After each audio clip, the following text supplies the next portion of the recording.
I'm Jess, and it's so great to be with you for a few moments today. Welcome to Kingston Standard Church, our online version. I'd love to invite you to connect with us online or in person. If you're in the Kingston area, come on out. We would love to see you. If you're limited to online connection though, not a problem. Just be sure to check out our website for at-home worship resources. But in the description box of this video, you're going to find the link to our website. As well, you can always follow us on YouTube and like us on Facebook, and be sure to subscribe to both so that you'll stay up to date on all the new content when it's posted.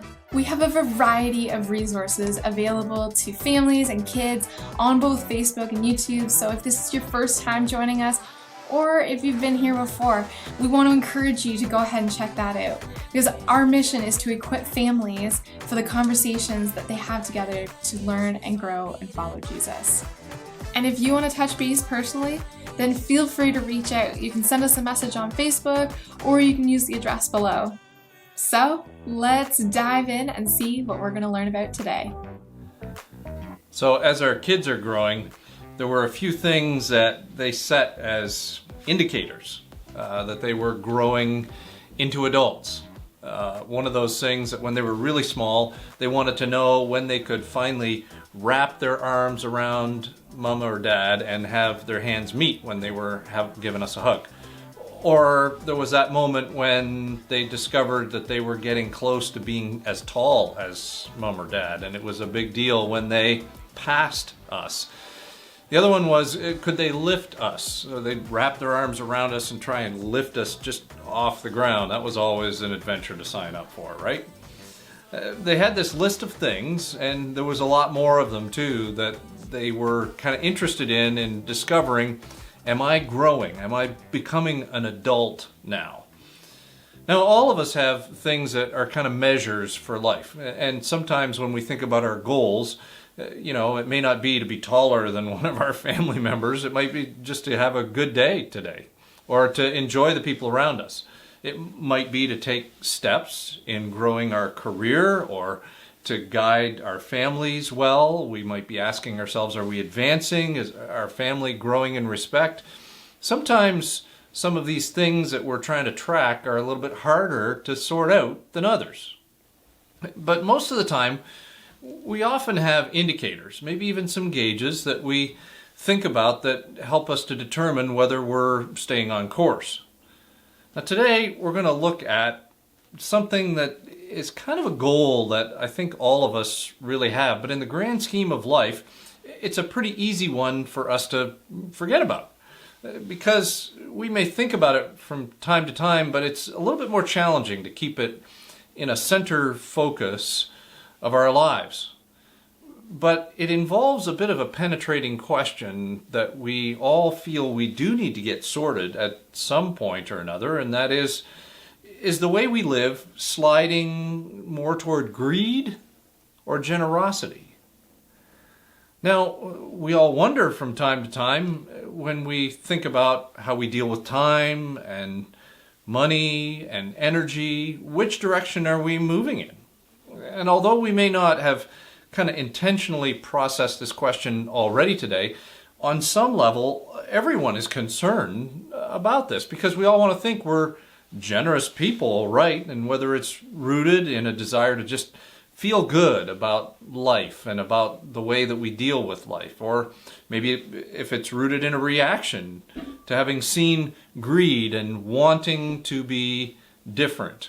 Sometimes it's rooted in the desire to follow Jesus and allow generosity to grow and greed to shrink and die in our lives. So there can be some good questions that we start to ask around this, like, what is it that makes us generous? What is it that helps us to grow in that? What is it that makes us greedy? And what are some indicators that we're growing in either direction, but potentially in the right direction? Now, Jesus is teaching the crowds this one day, and people are gathering around, and in the tradition of the day, sometimes when rabbis would teach, people would interject questions, or they would make comments along the way. And so in that spirit, here in Luke chapter 12, we see at verse 13, well, Then someone called from the crowd, "Teacher, please tell my brother to divide our father's estate with me." Jesus replied, "Friend, who made me judge over you to decide things such as that?" Then he said, "Beware, guard against every kind of greed. Life is not measured by what you own." So as we see this man asking Jesus, it's kind of a strange thing to make a public ask to have him get in some kind of role of settling the estate of his family. But in their day, a rabbi could help with judgments like this. Even as he's asking, though, Jesus kind of points out something that's happening here. You know, there's sometimes we come to Jesus and we may even pray, like, "Jesus, I need you to fix that person," or, "God, I pray that you would make this person do what I want them to do." Now, I confess, I may have prayed that way before myself. Maybe you have too, but when I think about it, Jesus' response is really kind of mind-blowing, isn't it? I mean, it's the people who heard it first, obviously it blew their minds, but it's still just as relevant, and it's a wild statement as we think about it in our culture too. It cuts through all the fluff of what's happening here, and it gets down to the heart of the matter, and that is, life is not measured by how much you own.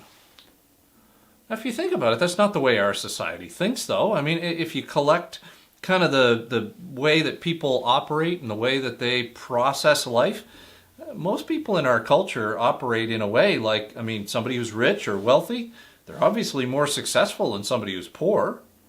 And we think that, you know, people who have a lot of means, those are people that we should seek after to serve on boards or to bring status to our organization and money. And sometimes we figure they have some good wisdom that we should be pursuing too.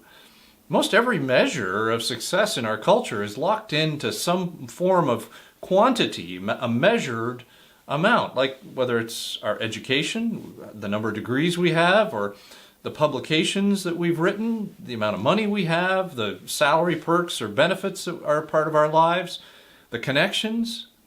But here in the middle of all of that, then and now, Jesus says, life is not measured by how much you own. And he goes on here in verse 16. Then he told them a story.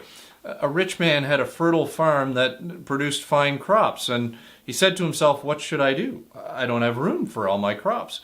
Well, then he said, "I know, I'll tear down my barns and build bigger ones, and then I'll have enough room to store all my wheat and other goods, and I'll sit back and I'll say to myself, 'My friend, you've enough stored away for years to come.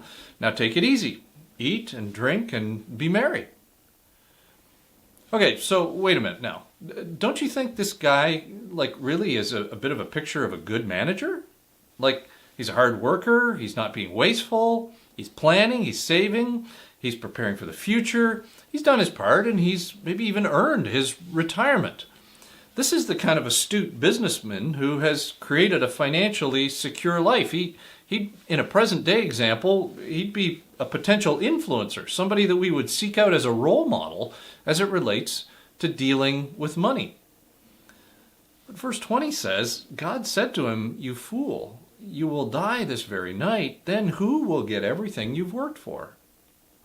So, part of us, I think we can often maybe look at this parable and wonder, what is the problem here? This just kind of seems a little bit harsh. What is the issue? Was it the issue that he was wealthy? That he had a great year in business? Was that he was going to retire and take it easy? I mean, these are legit kind of questions, because I don't know about you, but if you've heard somebody talk out of this passage before, sometimes there's been a whole bunch of things that have been shared out of a passage like this. And when we get down to the subject of time and energy, and especially when we start to talk about money, people start to get a little bit squeamish. But what we're going to see in this passage is that money and time and energy are just indicators. They're gauges about something that Jesus cares way more about. Now, over this recent break for Christmas, we hosted our kids and several of their significant others. And at one point, we went to a local escape room. Now, most of you may be aware of what an escape room is and know that there are hints and clues to discover kind of what you're looking for. There's stuff you have to sort out to unravel and get through the next puzzle. And there's lots of things that if you don't pay attention, you're going to miss it. And if you miss it, then the whole point of what you're trying to accomplish, which if you've been in an escape room, you know it is to solve the puzzles so that you get out before the timer is up. And so if you miss it, you may miss kind of the whole picture of what's really happening. You can solve all the puzzles in the room, but if you don't put them together, you'll miss the whole point of the escape room, which is to get out of the room before the timer's done. And so in this passage, one of the nuanced pieces of the puzzle that Jesus is sharing here is something that could be a thing just because of our culture we would miss. So the part that's in here is how storing extra grain like this guy did would have significantly influenced local markets. I mean, in the same way as a flood of product would reduce a price because, there's a supply and demand market there, holding back a product is going to keep a price higher. And so it results in more money for the seller, and the act of storing all this grain actually allowed this man to control the local food price rather than to share the generous harvest with others and drive the price down. To share the gift of this great harvest was to acknowledge that it was God who gives a generous harvest. It also was to omit the fact that it was God who gives us strength and the understanding to work the fields for the harvest. In fact, the harvest all belonged to God in the first place, and trying to hoard it was never really going to turn out well. To acknowledge how God calls us to take care of people around us that He cares about, all of this was out of the picture for this man. So this man we see here, he was completely focused on himself. He kind of operated like the grain belonged to him and acted like God didn't have any role at all in the abundance that he was experiencing. So he thought he'd found the life he wanted as a result of his wealth. And that's a part of the puzzle that unlocks an issue that Jesus is really trying to free us from here.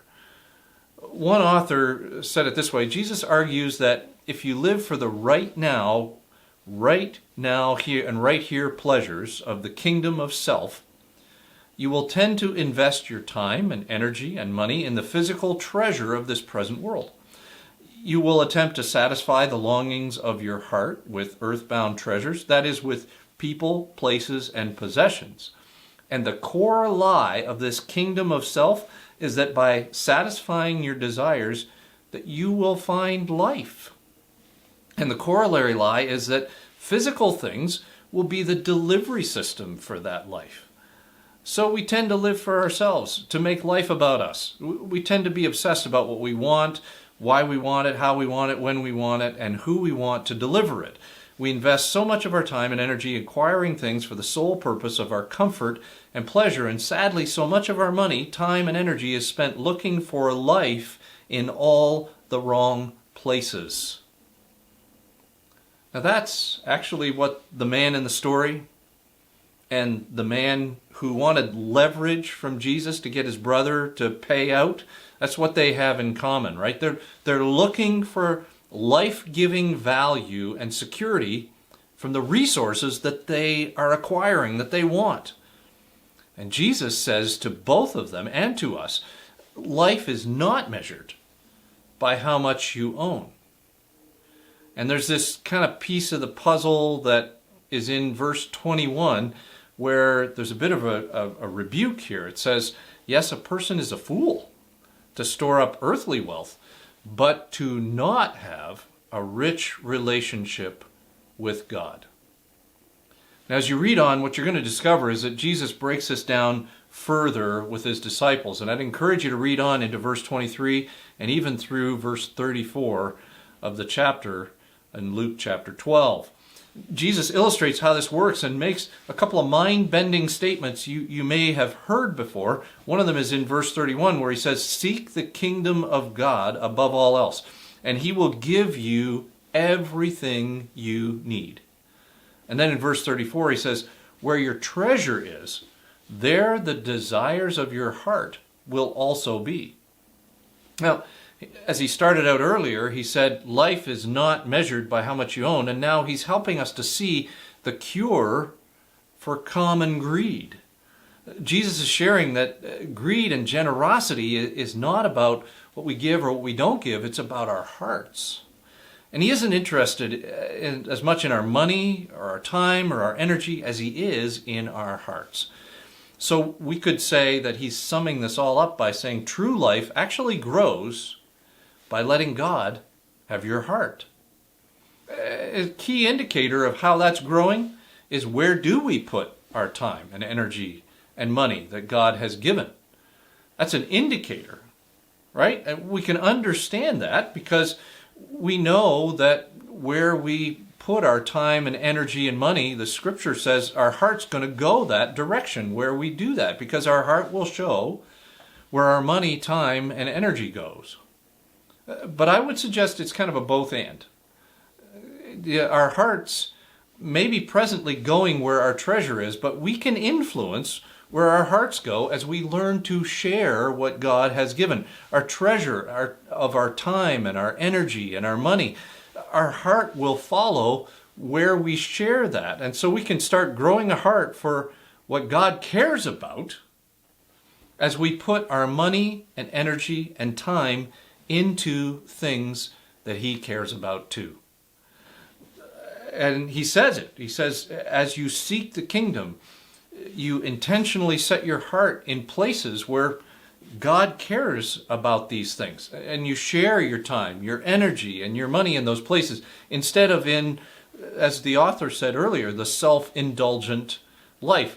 And as we do, at the same time, we're putting our confidence in God's provision for us, that he will meet what we need as well. Seek first the kingdom, and God will take care of you in the middle of it. And as you think about this, you know this, right? I mean, there are places where you've given time and energy, and you care differently about what happens there now, in a different way than maybe you used to. Or places where you've given money, and not just kind of a couple of bucks, like, just as you're walking through a store or whatever, but enough to trust God in a memorable way. You're now invested in the way things work there, with the ups and downs and the beauty that comes from lives as a result. I mean, when I think about this in my own life, I can remember investments like, a church plant when I was 16 years old, and I did some painting at this place. But even now, when I hear about that particular church, my heart leaps in a very different way. I have an interest in that place that's different because of the investment of time and energy that was there. There's a small remote island village school where a couple of us built some desks. I have a very different connection to that little school than I would have had I not been present in that setting. And these are just a couple of places that I get to now have a heart for.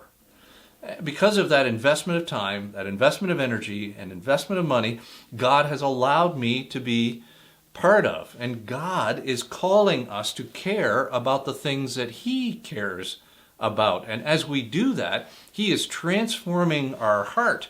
When we give our time and energy and money and put our treasure into places God is using and the people God is building, it helps our heart to grow more responsive to him. It moves us to abandon that self-indulgence that we regularly slide into. And I think that's kind of the confidence that Jesus is hinting at when he makes the statement that it's valuable to be rich in a relationship to God, not at the exclusion of wealth, but at the inclusion of making an opportunity and space to be trusting God with all that he has given to us. I mean, Jesus is just really encouraging us to share in a way that causes us to trust him more And Jesus teaches that as we put our confidence in God, well, as we said earlier, we can't necessarily explain how it all works out, the time and the energy and the money, but He takes care of us too. Like we've been talking here, any place you put your time and energy and your money will increase your heart for that place. There are people in our congregation that have traveled to some mission destinations or been invested in a couple of other locations. Just ask any of them. They have a very different heart for those locations. People who invest in the building of our church, whether it's been the construction or the renovation or the caring for some way of that building. People who have invested in someone's education or cared for someone who is starting over as a result of that investment. We now care. A piece of us goes with that situation and that person in a very different way. And that's what Jesus is trying to get at, that our heart, our attention, boy, that's what He wants for us. We often pray for them more, and along the way we get to discover how it helps us to trust God more. And that actually impacts our self-focused, self-indulgent way of life and invites us into a deeper connection with Jesus in a way that cures our common greed and moves us on the journey to be more and more generous. I would suggest that living this way builds a confidence that grows from giving instead of gathering. God grows our hearts to be more responsive to Him, like we've mentioned. And to be clear, generosity with God doesn't mean the abandonment of providing for the future. It's a perspective on the future that abandons self-indulgence, not abandoning a plan for the future, but learning to depend on His plan for the future. So instead of trying to find the joy of life in the things that we gather, we start to discover the joy of life is wrapped up in the way that we trust God and give. So Jesus teaches us life is not measured by how much you own, because that kind of measure is going to move us toward more and more greed. But instead, true life grows by letting God have our hearts. And God invites us to trust Him and live generously. So again, let's ask the questions. What is it that makes us generous? What is it that makes us greedy? What are some of the indicators that we're moving in the right direction? And I guess based on what we've talked about in the last few minutes, where do you want your heart to be? Is the way we live sliding more toward greed or toward generosity? Let me ask you today, is there something simple you could do today to continue the growth of generosity and speed the death of greed? Let me pray for us today. Jesus, we're grateful for the fact that You teach us what it means to live generously. And really, I would dare say no one wants to be living a life that is polluted by greed. And so God, I pray that as we think about what You teach here and how it is that You share this with us and help us to realize how sometimes the way that we try and control situations and people or even our money and time and energy, that really is kind of a byproduct of the greed that is happening and growing in our lives. And sometimes releasing that and recognizing that You are the author of it all is a part of our journey toward generosity. Ultimately, You want our hearts, and the way that we invest our time and our money and our energy, that's just an indicator of how much You have our hearts. And so I pray that You would help us as we walk that journey today to influence that in a way that helps our hearts to lean more and more into what You're longing for us to love. We love You and we thank You and we praise You today. In Your name I pray. Amen. Thanks again for joining us today. Be sure to subscribe to our YouTube channels, or if you're watching this on Facebook, then you can like and follow us there. And it would mean so much to us if you took a moment to comment, like, and share this video so that others are able to enjoy it as well. And hey, if you're in the Kingston area, come on out. We would love to see you. Please know though that you are loved and that we're praying for you. And we certainly appreciate your prayers too. We'll see you soon.